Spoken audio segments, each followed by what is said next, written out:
2024 नए सपने नई उड़ान। जी हाँ, निकुंज की नज़र का ये साल का स्पेशल एपिसोड जो हम लेकर आए हैं आपके लिए। मैं हूँ आपके साथ कविता थपलियाल और प्रबंध संपादक निकुंज डालमिया मेरे साथ इस खास पेशकश में जुड़ गए हैं। स्वागत है आपका हमारा साल भर का एक रीकैप और आने वाले साल यानी 2024 को लेकर क्या क्या आहटें हैं ये बताएंगे। और सबसे पहले हम शुरुआत करें सवालों की। आपको और हमारे दर्शकों को नए साल की ढेरों शुभकामनाएं और सुख समृद्धि लक्ष्मी आपके घर आए, आपके पोर्टफोलियो में आए। इसी कामना के साथ मैं चाहती हूं कि आप 2023 का एक शॉर्ट रीकैप दर्शकों को बता दें। क्या हिट हुआ है, क्या मिस हुआ है? बहुत ही हम कहते हैं ना बीटिंग द ऑड्स का साल रहा है, क्योंकि आप एक अजम्पशन करते हैं। आप अजम्पशन करते हैं जी साल के बिगिनिंग में what was the most bullish target on Sensex 20,000 नहीं था, Nifty sorry not Sensex, Nifty 20,000 नहीं था। What was the most bullish outlook for equities? इतना बड़ा उछाल स्मॉल एंड मिड कैप में किसी ने नहीं सोचा था। सबको लग रहा था कि 2023 एक टफ ईयर रहेगा, इंटरेस्ट रेट्स बढ़ेंगे, फेड की वजह से अमेरिका में स्लो डाउन आएगा, जिसकी वजह से एसेट्स गिरेंगी, चाइना वापस आएगा and it will be a difficult year to call. मगर देखिए क्या हुआ, मार्केट कैप $4 ट्रिलियन हो गई। आईपीओज के अंदर हमने देखा कि एक प्रकार का भंडार लगा हुआ था। सिप्स में खूब पैसा आया, स्मॉल कैप इंडेक्स ने 40% रिटर्न दिया, न्यू बिलियनर्स वर बॉर्न। जितने भी फिनटेक स्टॉक्स थे जो एकदम धराशायी हो गए थे, जोमेटो या पेटीएम या फिर पॉलिसी बाजार, वो वापस आए। इन्फ्लेशन पीक आउट हो गई, गोल्ड में रैली हुई, बिटकॉइन में रैली हुई। तो मेरे हिसाब से जो ईयर रहा है काफ़ी एक डिफरेंट ईयर रहा है, बिकॉज अक्सर हम देखते हैं कि अगर इमर्जिंग मार्केट इक्विटीज़ ऊपर जाती है तो डेवलप मार्केट नीचे आता है, अगर इक्विटीज़ ऊपर जाती है तो बॉन्ड नीचे आता है, बॉन्ड नीचे जाता है तो गोल्ड में कुछ असर होता है। एक सिंक्रोनाइज बुल मार्केट था। ऐसी जगह से इस बार सरप्राइज आई जहाँ किसी ने सोचा नहीं था। तो हम जिसे कहते हैं ना ट्रू मायने में इस बार दुनिया में आर्टिफिशियल इंटेलिजेंस ने रोल करा है, और उसकी वजह से हमने देखा है कि जो ट्रेंड्स थे काफ़ी चेंज हुए। तो भारत के लिए तो काफ़ी उम्दा साल, जहां पर आपने कहा कि नए अमीर आए, तमाम एसेट क्लासेस में हमने देखा कि एक तेज़ी का रुझान रहा। लेकिन अगर आपके भी जहन में ये है कि 2024 के लिए हम कोई भविष्यवाणी कर रहे हैं तो वो हम नहीं करेंगे। हम बस मौजूदा ट्रेंड्स को देखते हुए शुरुआती साल कैसा रह सकता है 2024 का वो ही बात करेंगे। क्योंकि 2023 में भी मुझे याद है हमने जब पेशकश शुरू की थी तो बहुत सारी बातें हम कर रहे थे, जहाँ पर ब्याज दरें घटने का एक सिलसिला शुरू हो सकता है 6-8 महीने में, इस तरह की बातें हुई। लेकिन साल शुरू होते होते बीच में आते सारे समीकरण बदल गए। 2024 के लिए भी क्या समीकरण अभी उस तरह के ही हैं? कितनी प्रबलता आपको लगती है कि ब्याज दरें घटने का सिलसिला शुरू हो जाएगा? खैर, हमारे घरेलू ट्रिगर्स में तो पहला एक बजट होगा जो कि इंटरिम बजट होगा, और उसके बाद फिर लोकसभा का चुनाव है जो हमारे देश और हमारी अर्थव्यवस्था के लिहाज से काफी महत्वपूर्ण है। लेकिन बाकी जो समीकरण बन रहे हैं 2024 के लिए, वो आपको क्या दिखाई दे रहे हैं? कविता जी देखिए, स्टॉक मार्केट एक बेहद इंटरेस्टिंग मुझे इसलिए लगता है बिकॉज आप फ्यूचर प्रेडिक्ट करते हैं पास्ट को देख करके। सही बात है, हाँ। आप फ्यूचर प्रेडिक्ट करते हैं पास्ट को देख करके, तो आप पास्ट को देख करके, बीते हुए कल को देख करके आप प्रेडिक्ट करते हैं कि आने वाला कल कैसे होता है। मगर आने वाला कल प्रेडिक्ट करना बहुत मुश्किल होता है। 2024 में आप देखिए पीएसयू स्टॉक्स को क्या हुआ, किसी ने सोचा नहीं था इस प्रकार का उछाल आएगा। पीएसयू स्टॉक्स की मार्केट कैप जो है, मैं देख रहा था 2021 में कंबाइंड मार्केट कैप करीब उससे जो कंबाइंड मार्केट कैप है वो 3 गुना बढ़ी है। किसी ने नहीं सोचा था कि रेलवे, डिफेंस, इस प्रकार के क्षेत्रों के अंदर आप एक ऐसी उछाल देखेंगे कि जो कि एक कल्पना के परे है। तो मार्केट में हमेशा ऐसी चीज़ें होती हैं जो आप उम्मीद नहीं कर सकते हैं, क्योंकि अगर मार्केट को समझना या इतना मुश्किल नहीं होता तो शायद the number of stock market billionaires would have been very large in number. तो आप क्या करते हैं, हम ट्राई करते हैं कि जो हमारे पास ट्रेंड्स हैं, जो हमारे पास वैल्यूएशंस हैं, और जो हमारे पास जो इकोनॉमी की आउटलुक है, अर्निंग्स की आउटलुक है, उनको देख करके हम एक प्रकार का सिनारियो बनाते हैं। तो 2024 के फर्स्ट हाफ का क्या सिनारियो बन रहा है? सिनारियो ये बन रहा है कि बैंक्स के अंदर क्रेडिट ऑफटेक अच्छी रहेगी, केपेक्स चलता रहेगा, फॉरेन फ्लोज आएगा, corporate sector will be more bullish, और इलेक्शन को लेकर के रिस्क नहीं है। क्या चेंजेस हो सकते हैं? चाइना में कुछ हो सकता है चाइना इस समय सबको लगता है वापस नहीं आएगा, वापस आ सकता है। सबको लगता है कि यूएस इकॉनमी सॉफ्ट लैंडिंग करेगी, वहाँ पे रिसेशन आ सकता है। हमको लगता है कि क्रूड में उछाल नहीं आएगा, क्रूड में उछाल आ सकता है। तो कई वेरिएबल फैक्टर्स होते हैं। मगर अगर मैं उम्मीद करूँ कि हमें ऐसे कुछ फैक्टर फैक्टर्स नहीं मिले जिसकी वजह से मार्केट के अंदर कुछ खिंचातानी हो, तो अगर एग्जिस्टिंग फैक्टर्स प्लस माइनस 10%, मुझे ये लगता है कि मार्केट के पहले चरण में which is the first quarter के अंदर पॉजिटिव रिटर्न आने की उम्मीद है। मुझे लगता है कि large caps will do better than small and mid cap stocks on a relative basis. मुझे लगता है कि अगले 3 महीनों के अंदर 80% of the large cap stocks Nifty 50 और 70% of the large cap stocks है पोटेंशियल टू आउट परफॉर्म। मुझे लगता है कि मिड एंड स्मॉल कैप में उल्टा होगा, जहाँ पे 70% कहीं नहीं जाएंगे, 30% ऊपर जाएंगे। तो जो पोजिशनिंग है मुझे लगता है 2023 और 24 में मार्केट की मुझे उल्टी लगती है, क्योंकि वैल्यूएशंस ऐसे हैं, सेटअप ऐसा है और अर्निंग्स ऐसी। तो ये जो आपने कहा कि पॉजिटिव रिटर्न आएगा, एटलीस्ट हम पहले क्वार्टर के लिहाज से देखें तो कौन कौन से सेक्टर्स हैं जो आपको लगता है ड्राइव करेंगे? हमने कई बार आईटी और पावर का तो जिक्र किया, जो आपके मुताबिक एक डार्क हॉर्स की तरह उभर के निकले हैं 2023 में अब तक। बैंक्स के अंदर मुझे लगता है अभी भी मोमेंटम बरकरार रहेगा। जो गया साल गया उसके अंदर बैंक निफ्टी 10% ऊपर था, आईटी इंडेक्स 24% ऊपर था। तो जाहिर है कि बैंक्स को कैचअप करना पड़ेगा, बिकॉज वहाँ पे विजिबिलिटी दिख रही है। बैंक्स में भी पीएसयू प्राइवेट कौन किस में अगर आप लंबी अवधि के लिए खेल रहे हैं 2-3 years plus, then you should buy private banks. अगर आप 6 या 8 महीने के लिए देख रहे हैं तो लगता है पीएसयू बैंक्स। क्योंकि जी 3-4 साल पहले मार्केट के अंदर एक सेटअप था, सबको लगता था कि एचडीएफसी बैंक और कोटक महिंद्रा बैंक और गिने चुने 1-2 बैंक्स के अलावा किसी भी बैंक की बैलेंस शीट अच्छी नहीं है। तो जिन बैंक की बैलेंस शीट अच्छी थी उनको डिस्प्रोपोर्शनेट एडवांटेज मिलता था, एचडीएफसी बैंक और कोटक को। मगर वैसा नहीं है, अब सब बैंक की बैलेंस शीट एनपीए साइकिल बराबर है। तो जो मैं आपको एक प्रीमियम पोजीशनिंग देता था, प्रीमियम पोजीशनिंग कम हो चुकी है। तो मुझे नहीं लगता है कि कोटक और एचडीएफसी बैंक की प्रीमियम पोजीशनिंग आएगी। इसीलिए भी आप मार्केट में उछाल देखें तो उछाल में एफआई वापस आया है, मगर जो वापस आया है इस बार वो एचडीएफसी बैंक और रिलायंस में नहीं आया, आईसीआईसीआई बैंक में नहीं आया और नए शेयर्स में आया है। अच्छा। मुझे लगता है कि आने वाले साल के अंदर जो आपके कंजम्पशन पैटर्न्स हैं वह काफ़ी उभर के आने लगेंगे। नए आईपीओज आने वाले हैं। ईवी का तो मतलब आईपीओ की बरकरार रहेगी बाहर? आईपीओ बरकरार रहेगा, जब मार्केट शॉर्ट रहते हैं तो आएगा।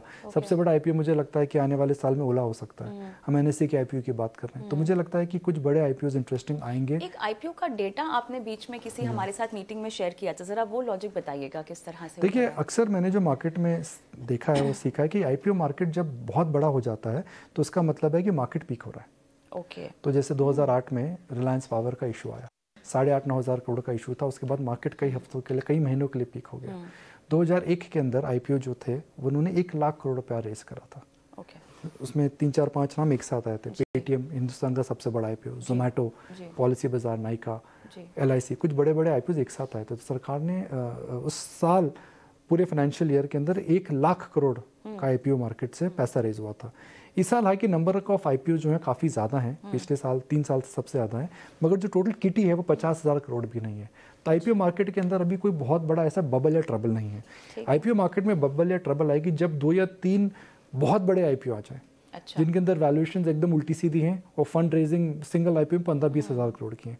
इस साल जो आईपीओ आए वो जिंदल का आईपीओ आया, अच्छी जिंदल कंपनी का 15 साल के बाद जेएसडब्ल्यू ग्रुप का आईपीओ था, टाटा ग्रुप का 20 साल के बाद, इडा का आईपीओ आया, वह सरकार का आईपीओ कई सालों के बाद आया। तो आईपीओ की क्वालिटीज अच्छी रही हैं। At least they are not getting mispriced. और बहुत बड़े आईपीओज नहीं है। और कैपिटल फ्लोज हो चुकी हैं। और आईपीओ का जो प्रोसेस है 3 दिन है। तो मैं ये बोल रहा हूँ कि आईपीओ को लेकर के ये पुरानी स्कूल से ना सोचें कि आईपीओ में काफ़ी एक्टिविटी, मार्केट पीक हो जाएगा। आईपीओ जब पीक होगा जब जो नंबर है वह काफ़ी बड़ा हो, या फिर फंड रेजिंग ऐसी कंपनीज करें जिनके अंदर प्रॉफिट नहीं है, या फिर ऐसा कुछ हो जहाँ पर कोई 15-20 हज़ार करोड़ के 2-3 आईपीओ आ जाए। मुझे अभी नहीं दिख रहा। चलिए, तो बैंक्स हैं और आईपीओज हैं, और क्या? पावर, मुझे लगता है कि पावर को लेकर के जो रिफॉर्म्स हैं वो चलते रहेंगे। पावर के अंदर बिजली की शॉर्टेज है, बिजली की शॉर्टेज बनी रहेगी। बिजली की शॉर्टेज मुझे नहीं लगता कम होने वाली है। इसमें भी टाटा पावर में मेरे ख्याल से आपने टाटा पावर, देखिए एनर्जी ट्रांजिशन पर है, हम काफ़ी समय से इसकी बात कर रहे हैं। टाटा पावर के सीईओ हमारे शो पर आए थे, उन्होंने बोला कि 2023 से 2027 के अंदर वो रेवेन्यू, प्रॉफिट और जो एबिटडा डबल कर सकते हैं। वह कह रहे हैं जी हम सोलर में जा रहे हैं, हम ट्रांसमिशन में जा रहे हैं, हम थर्मल को कम कर रहे हैं। सस्ता है, टाटा ग्रुप की कंपनी है। मुझे लगता है कि something from a Tata group which is on energy transition where the visibility is suddenly coming back, those businesses I think should do is exceedingly well. मुझे लगता है कि फर्स्ट 3-4 महीनों के अंदर मेटल्स पे नज़र रखें, बिकॉज मेटल्स के अंदर तेज़ी के रुख हमें देखने को मिल रहे हैं, specially private steel companies, JSW group हो गया, या फिर स्टील की जो प्राइवेट कंपनीज है, मुझे लगता है वहाँ पर भी एक 3-4 महीने का ट्रेंड देखने को मिल सकता है। पिछले आने वाले 3 महीनों के लिए अगर आप देखें तो मुझे लगता है रूरल फेसिंग सेक्टर्स पे ज़रूर नज़र रखिए, क्योंकि सरकार खर्चा करेगी तो उनको रूरल इकोनॉमी पे अच्छा खासा ध्यान देना पड़ेगा। तो मुझे लगता है कि वहाँ पर भी नज़र देखनी चाहिए। With the disclosure we are a media company. जब इलेक्शंस आते हैं मीडिया कंपनीज को हमेशा एडवांटेज होता है, तो चुनिंदा मीडिया कंपनीज पे नज़र रखिए, क्योंकि सरकार के इलेक्शन के पहले हम देखते हैं कि स्पेंडिंग हमेशा अक्सर ज़्यादा आती है। मैन्युफैक्चरिंग मुझे लगता है एवरग्रीन थीम में वो रहेगा। अगर मैन्युफैक्चरिंग के अंदर छोटी मैन्युफैक्चरिंग कंपनीज वापस आएंगी, जो आज छोटी कल बड़ी होंगी, तो स्पेशलिस्ट इंजीनियरिंग कंपनीज जो एक स्पेशलाइज्ड काम कर रही हैं, जैसे आप देखिए एप्पल जो एक स्पेशलाइज्ड काम कर रहा है, car auto ancillary company specialist काम कर रही हैं, तो स्पेशलिस्ट इंजीनियरिंग कंपनीज पे नजर रखिए। तो अब तो 2024 जो मैं समझ पा रही हूँ, आप कह रहे हैं कि समय की अवधि के साथ प्ले करें, पहली तिमाही और उसके बाद 6 महीना। आपको 3 भाग में डिवाइड करना होगा। पहली तिमाही, हाँ, इलेक्शन से पहले और इलेक्शन का बाद। अच्छा, इलेक्शन के बाद बोलना बहुत मुश्किल है, बिल्कुल, बिकॉज वो अब नतीजे किस प्रकार के आएंगे, मार्केट कंसेंसस एक बना चुका है कि कंटिन्यूटी ही रहेगी, तो कुछ भी अगर वहाँ पर ऊपर नीचे हुआ तो मार्केट के अंदर डाउनसाइड ओपन हो सकती है। तो पहला 3 महीना जो है वो मेरे हिसाब से liquidity, technicals and global macro पर खेलिए। उसके बाद इलेक्शन तक अपने पोर्टफोलियो को संभालिए, उसके अंदर रिस्क कम करिए, बिकॉज इलेक्शन एक स्विंग इवेंट है, और फिर इलेक्शन के बाद क्लैरिटी आने के बाद फिर आपको अपने पोर्टफोलियो में एडजस्टमेंट करने पड़ेंगे। तो जो एडजस्टमेंट है अपने कोर पोर्टफोलियो में 15 से 20% करें। मगर एक रणनीति आपको, भले वो पहली तिमाही हो या फर्स्ट 6 मंथ्स हो या पूरा साल हो, 15 से 20% जो हम काफ़ी समय से बात कर रहे हैं, पैसा स्मॉल एंड मिड कैप से निकाल के लार्ज कैप में डाल दें। अगर आप नहीं करना चाहते तो कैश पे बैठिए। कैश पे बैठना इतना अच्छा एडवाइस नहीं है इस समय, because cash will under perform, because the bull market is not over. तो लार्ज कैप्स में शिफ्ट करिए या कैश में बैठिए। कैश में आप बैठेंगे तो आप अंडर परफॉर्म करेंगे, मगर लार्ज कैप में आपको मुझे लगता है डेल्टा ज़्यादा मिलेगा। तो अब तक जो हम लोग FIIs की बाइंग देख रहे थे, वो कुछ चुनिंदा मिड कैप स्मॉल कैप्स में भी आ रही थी, और अब हम उसको वापस पूरी तरह से लार्ज कैप में जाता हुआ देखेंगे, ऐसा कुछ है? देखिए FI का एलोकेशन कई तरह के FIs होते हैं, कुछ कंट्री स्पेसिफिक होते हैं, कुछ स्मॉल कैप में इन्वेस्ट करते हैं, कुछ पी इन्वेस्टर होते हैं, कुछ होते हैं जो कि एलोकेट करते हैं। आप एक बड़े हेज फंड हैं, आप एक बड़े इंश्योरेंस कंपनी है, आप इमर्जिंग मार्केट में इन्वेस्ट करते हैं। आप इमर्जिंग मार्केट में इन्वेस्ट करते हैं तो आपने इंडिया का वेटेज आपका 6 आपने 7 कर दिया। उस प्रकार के जो चेंजेस होते हैं वो होते हैं मैक्रो इन्वेस्टर्स। मुझे लगता है कि अगले साल इंडिया में मैक्रो पैसा बहुत आएगा। मैक्रो पैसा क्यों आएगा? इंटरेस्ट रेट्स जब होती हैं, जब बढ़ती हैं, तो जब वो 4 से 5% पर फेड जाता है तो हमेशा इंडिया से या इमर्जिंग मार्केट से पैसा निकलता है। जब वो 5 से 4 की तरफ आती हैं, जो कि आ चुकी हैं, हमेशा इमर्जिंग मार्केट्स में पैसा आता है। कौन से बड़े इमर्जिंग मार्केट्स हैं? India, China, South Korea, South Africa. These are large emerging markets. उसके अंदर चाइना इस समय मामला गड़बड़ है, जिसका वेटेज सबसे ज़्यादा है। वहाँ पर दुनिया अभी भी ओवर वेट है। वो मुझे लगता है कम करके मार्केट वेट आएंगी। इंडिया अभी भी न्यूट्रल है, मुझे लगता है वो ओवर वेट जा सकता है। तो ये पोजिशनिंग मैक्रो पे चेंज होगी। तो इसके अंदर जब पैसा आता है वो लार्ज कैप में आता है। मुझे लगता है वो पैसा आएगा, बिकॉज कंट्री रिस्क कम होता है। जब ये मैक्रो पैसा आता है, वो इकोनॉमी देखता है, कंट्री रिस्क देखता है, और वो देखता है कि मार्केट की इकोनॉमी में पॉलिटिकल स्टेबिलिटी कैसी है, और वैल्यूएशंस ठीक ठाक होनी चाहिए। ये 4 का जब समन्वय हो जाता है तो लार्ज कैप पैसा हमेशा, मैक्रो पैसा हमेशा आता है। एंड आई थिंक मुझे लग रहा है कि वो समय आ चुका है। अब ऐसे में जब हम 2024 की बात करते हैं तो कोई रेड फ्लैग आपको नजर आ रहा है? क्योंकि अभी तक तो चर्चा में हमें माहौल अच्छा ही लग रहा है, लेकिन अगर कोई दिक्कत या रोड़ा आ सकता है तो वो कहाँ से आ सकता है? देखिए, मार्केट्स हमेशा ऐसे इवेंट्स पे रिएक्ट ज़्यादा करता है जो आपको पता नहीं होते हैं। अच्छा, तो पहले से बाजार भांप लेता है। जी हाँ। अच्छा। तो अक्सर जो करेक्शन आता है वो मैक्रो की वजह से आता है। हाँ जी। तो ग्लोबल मैक्रो में क्या गड़बड़ हो सकती है? Interest rates, commodity prices, some big geopolitical changes, और something which we don't know, जो हमने 2023 में भी देखे हैं। 2023 में हम देखें तो हमने जैसे गाजा स्ट्रिप में युद्ध देखा था, जिसका इम्पैक्ट नहीं आया। यूक्रेन का बहुत बड़ा इम्पैक्ट आया था। क्या इन्फ्लेशन वापस आ सकती है? फेड को लगता है इन्फ्लेशन वापस नहीं आएगी, मगर क्या इन्फ्लेशन वापस आ सकती है? क्या फेड साल के बीच में आकर के दोबारा बोल दे जी sorry I got the inflation print on, मैं रेट नहीं काटूंगा? अभी मार्केट को लगता है वो 75 बिप्स रेट काटेंगे। क्या वो चेंजेस हो सकते हैं? क्या कुछ बुनियादी तरीके से और चेंजेस हो सकते हैं एनर्जी में लेकर के? देखिए, इंडिया के अंदर 2 चीज़ों का मैक्रो में हमेशा प्रभाव पड़ता है, कमोडिटीज एंड करेंसी। ये 2 फैक्टर अगर इंडिया के अगेंस्ट में हो जाते हैं तो इंडिया हमेशा अंडर परफॉर्म करता है। ये 2021 में हमने देखा, यूक्रेन की वजह से मैक्रो चेंज हुआ, क्रूड, एनर्जी, कमोडिटी, इन्फ्लेशन। तो India will always underperform when there is macro trouble. और मैक्रो ट्रबल हिंदुस्तान के लिए क्या है? एक्सपोर्ट्स, जो कि ग्लोबल इकोनॉमी से रिलेटेड है, अमेरिका में स्लो डाउन, क्रूड जो हमें पता नहीं क्या हो सकता है, मगर डायरेक्शनली क्रूड लगता है नीचे जा रहा है बिकॉज डिमांड कम हो रही है। और इन्फ्लेशन जिसके अंदर सबसे ज़्यादा रोल मेरे हिसाब से चाइना और यून डेवलप मार्केट्स प्ले करेंगे। तो इन 3-4 चीज़ों को लेकर के मुझे लगता है कि नज़र रखनी चाहिए। फिर आपके पास इलेक्शन साइकिल है। इलेक्शन साइकिल के पहले अक्सर मार्केट ऊपर जाते हैं, तो मुझे लगता है history will repeat itself.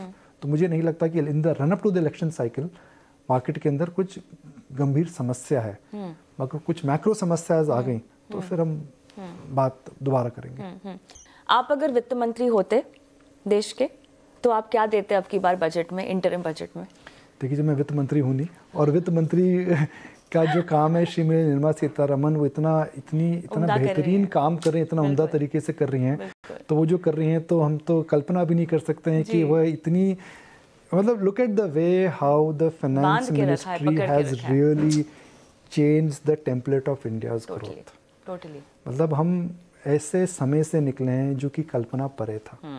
Covid हुआ, कोविड के अंदर सारी ग्लोबल कंट्रीज ने अपनी बैलेंस शीट ब्लोटअप करी, उन्होंने फ्रीबीज बांटी, उन्होंने सारी इकोनॉमीज को आर्टिफिशियली स्टिमुलेट करा, मगर इंडिया के अंदर कुछ फ्रीबीज नहीं बांटी गई। बिल्कुल, मल्टीप्लायर इफेक्ट आ चुका है, टैक्स, कॉर्पोरेट टैक्स कट्स आ चुके हैं, एनपीए साइकिल बराबर हो चुकी है। देखिए, एक मैं एग्जांपल देता हूँ आपको, पीएसयूज की हमने बात करी, और सरकार की जो मंशा है हमेशा पीएसयू स्टॉक्स से भांपी जा सकती है। इन पीएसयू स्टॉक्स को अंग्रेजी टर्मिनोलॉजी को अगर मैं यूज़ करूँ तो इनको अगली डकलिंग बोला जाता है 2020 में। अच्छा, बोला जाता था कुछ भी ले लो, पीएसयूज मत लो। अच्छा, बिकॉज इनके अंदर कामकाज करने का तरीका गड़बड़ था। उसके बाद सरकार ने दीपम के साथ काम करा, फाइनेंस मिनिस्ट्री ने चेंजेस करे, डिसइन्वेस्टमेंट टारगेट को चेंज करा, डिसइन्वेस्ट ने कॉन्सेंट्रेटेड सेलिंग खत्म करी। तो पीएसयूज के अंदर जो हो रहा है इस साल, जो मार्केट में आउट परफॉर्मेंस है, मेरे हिसाब से एक प्रकार का इंडोर्समेंट है कि सरकार कितना बढ़िया काम कर रही है। How PSUs companies now are run with a private mindset. PSUs में जो बड़े सेक्टर्स हैं वहाँ आपके पास क्या है, मेटल्स सिक्लिकल है, डिफेंस, रेलवेज, पावर, इन सभी सेक्टर्स के अंदर कुछ ना कुछ रिफॉर्म हुआ है और जिसकी वजह से हो रहा है। तो फाइनेंस मिनिस्ट्री हो या फिर दूसरी मिनिस्ट्रीज हो, इस एक साथ एकजुट करके जो काम ये लोग कर रहे हैं, आई थिंक इसी की वजह से माहौल है हिंदुस्तान का, इसी की वजह से इकॉनमी यहाँ पर है। देखिए कितनी इकॉनमीज इस समय, उनके डेफिसिट्स कितने ज़्यादा हैं, बिल्कुल, उनकी करेंसीज वीक हैं, उनके फॉरेक्स रिजर्व्स नहीं है। इंडिया में हर चीज़ वीक है इस पर, forex reserve, SIP account, demat account, tax collections, profitability of corporates, सरकार से balance sheet, retail balance sheet. तो 5 साल के अंदर अगर आप देखें कितना परिवर्तन आया। 2014 और 2023 की हम बात करें तो जो कट ऑफ प्रॉफिट था टॉप 150 कंपनीज एंड टुडे उसके अंदर 4 गुना का फर्क आ गया। That is what is happening in India. तो मांग क्या होगी फिर? चलिए, जो वित्त मंत्री साहिबा कर रही हैं वो तो हम सब जानते हैं, ये समझाया भी आपने, लेकिन अगर कोई मांग हो आपकी तो क्या मांग होगी? देखिए, हर टैक्स पेयर की मांग हमेशा होती है टैक्स कम करें। तो वो तो यूनिवर्सल मांग है, वो तो हमेशा रहेगी। मगर what you want to see is you essentially want to see more of the same.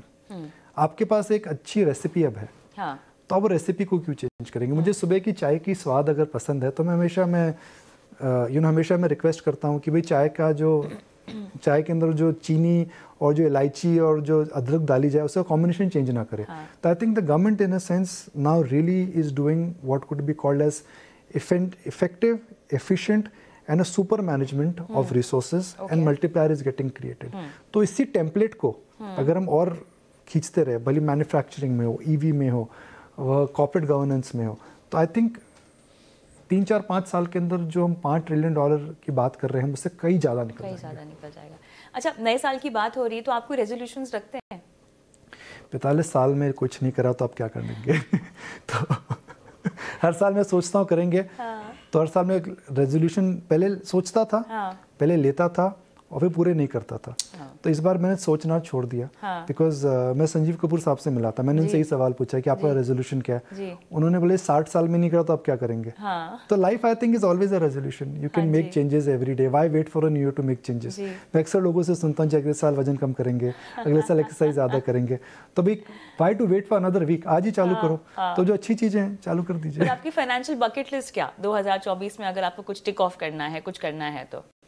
See, I think what we all should do is we should try and aim towards financial independence. Totally. और financial independence की definition सबके लिए अलग-अलग होती है. Financial independence is a very personal thing. I always think that financial independence means that you should try to make your life debt free. Equities के अंदर asset allocation आपकी अगर ज़्यादा है तो उसको चेक कर लीजिए. इस समय अगर आप थोड़ा होम लोन चुका सकते हैं तो प्लीज़ चुका दीजिए. इस समय आप कोई एक आप लॉन्ग टर्म बॉन्ड खरीद सकते हैं, प्लीज़ चुकाइए. So I think all of us individually we have different goals. आपका गोल, मेरा गोल, हमारे दर्शकों का गोल, सबका गोल अलग अलग है. बिकॉज एक इंडिविजुअल गोल होता है लोगों का. जैसे एक चाय की अगर रेसिपी देखें तो चाय के अंदर चीनी, दूध, पत्ती, बेसिक 3 चीज़ होती हैं. पर चाय कितनी तरीके की हो सकती है. किसी में दूध ज़्यादा, किसी में दूध कम, किसी में चीनी ज़्यादा, बिना चीनी की. आज जो शुगर फ्री लोग डालते हैं. तो सबकी अपनी everybody is a different goal. But I think what we should all aim as individuals is to be have financial independence. Because financial independence अगर आप करेंगे तो आपको आपके टाइम पर कंट्रोल मिलता है. And the most valuable commodity जो आपके पास, हमारे पास, हमारे दर्शकों के पास, हमारे दर्शकों ने अपना 30 मिनट हमें दिया, is the control over financial independence. And that will come, the control over time, and I think that will only come if you have financial independence. Please work for it. बिल्कुल. और इसी के साथ साथ हम 2024 में भी नई तरह की पेशकश लेके आते रहेंगे. लेकिन जैसे कि लोगों के सवालों में बहुत ज़्यादा मैं देखती हूँ, हालांकि आपने अपने शुरुआती जवाब में कह दिया है कि मोटा मोटा हम लार्ज कैप्स को अग्रसर देखेंगे 2024 में, लेकिन फिर भी मिड कैप, स्मॉल कैप में कमाई या कुछ स्टीम अगर मैं कहूँ अगर है तो वो किन क्षेत्रों में आपको लगती हुई दिखाई दे रही है? कुछ बचा कुचा. नहीं, देखिए, mid and small cap stocks के अंदर ऐसा नहीं है कि mid and small cap stocks में पैसा नहीं बनेगा. मेरा ये मानना है कि जो छप्पर फाड़ करके गेन्स आए थे वह गेन्स आने मुश्किल हैं. तो देखिए, जो लार्ज थीम्स हैं वो स्मॉल थीम्स भी हैं. प्राइवेट बैंक्स अगर अच्छा चलेंगे तो स्मॉल प्राइवेट बैंक्स भी अच्छे चलेंगे.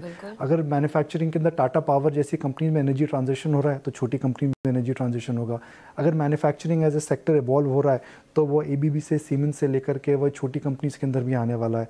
भले ही वो हमने देखा है सीजी पावर में हुआ है, हमने देखा है कि वह त्रिमिन इंजीनियरिंग में हुआ है, वो हमने देखा है इलेक्ट्रॉन इंजीनियरिंग में हुआ है. तो पूरा का पूरा थीम रहेगा. अगर इंडिया में रोड्स बन रही हैं तो लार्ज कैप में अशोक लेलैंड में तेज़ी आएगी, मगर मिड कैप के अंदर पूरी ऑटो एंसिलरी में तेज़ी आएगी. तो थीम वही है. उसके अंदर आपको एंट्री पॉइंट्स लेने पड़ेंगे. मैं ये बोल रहा हूँ कि सारा का सारा पोर्टफोलियो अपना mid and small cap stocks में ना रखें. यह मार्केट वैसा नहीं है कि जहाँ पर आपको लेवरेज करके mid and small cap stocks लेना चाहिए. मेरे हिसाब से 2 चीज़ें आपको समझनी चाहिए 2024 के लिए. रिस्क और वॉलेटिलिटी. यह साल वॉलेटिलिटी नहीं थी, मार्केट एक तरफा चला है. मार्केट गिरा नहीं है यूं या यूं नहीं हुआ है. 2024 में मुझे लगता है मार्केट यूं होगा. अच्छा, I think it will B volatile. तो मतलब ज़्यादा पैसे डालने के मौके मिलेंगे. अगर आप लंबा सोच सकते हैं तो आपको ज़रूर मिलेंगे. आपको डिफरेंस रिस्क और वॉलेटिलिटी में समझना चाहिए. आई थिंक इस लेवल पर मार्केट में लार्ज कैप स्टॉक्स में रिस्क नहीं है, मगर you have to prepare yourself for volatility. हो सकता है एक हफ्ते आपका एनएवी 5% गिर जाए, हो सकता है उसके अगले हफ्ते 5% वापस आ जाए, हो सकता है 3 महीने में आपको कुछ रिटर्न ना मिले. I think we will not see a market where the market is giving you daily money. वो कहते हैं ना, सोने देने वाली चिड़िया अगले साल market small and mid cap stocks में नहीं रहेगा. अगले साल आपको ऋतुफल का वेट करना पड़ेगा. यानी कि आपको अनाज बोना पड़ेगा, फिर आपको 3-4 महीना धीरज रखनी पड़ेगी. तो what will differentiate in 2014 is believe that India is alive, the bull market is alive, volatility आएगी, पेशेंस रखिए और एसआईपी कैंसिल ना करें. बिल्कुल, निवेश अपना बरकरार रखें. जाते जाते फिनटेक्स का कहानी यही रहेगी आगे या कुछ तब्दीली होगी? नहीं, फिनटेक के अंदर देखिए नेक्स्ट ईयर में काफ़ी चेंजेस आ सकते हैं. Because Jio I think will be in business. हाँ जी. तो उसको देख करके चेंजेस आएंगे. मुझे ये लगता है कि फिनटेक की जो इतनी ज़्यादा कंपनीज आई थी उनके अंदर नहीं मुझे लगता है कि बहुत दम है. बिकॉज कई कंपनीज अब बिजनेस मॉडल्स उनके इवॉल्व नहीं हो रहे हैं. LIC का नया प्लेटफॉर्म आ रहा है, तो उस पर देख करके लोग बात करेंगे. पर फिनटेक मेरे हिसाब से will become part of lot of people in terms of giving access to daily life. तो फ़ोन पे ट्रांजैक्शन करना, ऐप के थ्रू ट्रांजैक्शन करना. मुझे लगता है कि AI की, मुझे बड़ा क्या लगता है, देखिए आपको मैं एग्जांपल देता हूँ. जब रेफ्रिजरेशन का इन्वेंशन हुआ था तो सबसे ज़्यादा बेनिफिट किसको मिला? People who made refrigeration, who came up with the technology, और कंपनी लाइक कोका-कोला. ठंडा मतलब कोका कोला ने जो लाइन निकाली थी. बिकॉज जो रेफ्रिजरेशन की वजह से कोल्ड ड्रिंक को आप प्रिजर्व कर पा रहे थे, आइसक्रीम को प्रिजर्व कर पा रहे थे, उसका सबसे ज़्यादा बेनिफिट मिला आइसक्रीम कंपनीज को और कोल्ड ड्रिंक कंपनीज को। तो आर्टिफिशियल इंटेलिजेंस का सबसे ज़्यादा बेनिफिट किसको मिलेगा, आई थिंक उस थीम पर नजर रखें। अच्छा, पिछली बार टाटा पावर पर आपने बात की थी, जो आपने कहा था कि नज़र बनाए रखें, अब की बार आपके रडार में ऐसा कोई स्टॉक जिस पर नज़र बनाकर रखनी चाहिए? छुट्टी करिए ये समय छुट्टी करने का है, कहते हैं ना अंग्रेजी में टेक अ चिल पिल, या breathe, take a chill pill. चलिए, तो इसी के साथ हैप्पी हॉलीडेज आपको भी और दर्शकों को भी। उम्मीद करते हैं कि आपको ये पेशकश हमारी पसंद आई हो, और भले ही साल का ईयर एंडर हमने किया है, लेकिन 2024 में भी निकुंज की नज़र कहाँ कहाँ पर है आपको बताते रहेंगे। फिलहाल दीजिए इजाज़त, नमस्कार।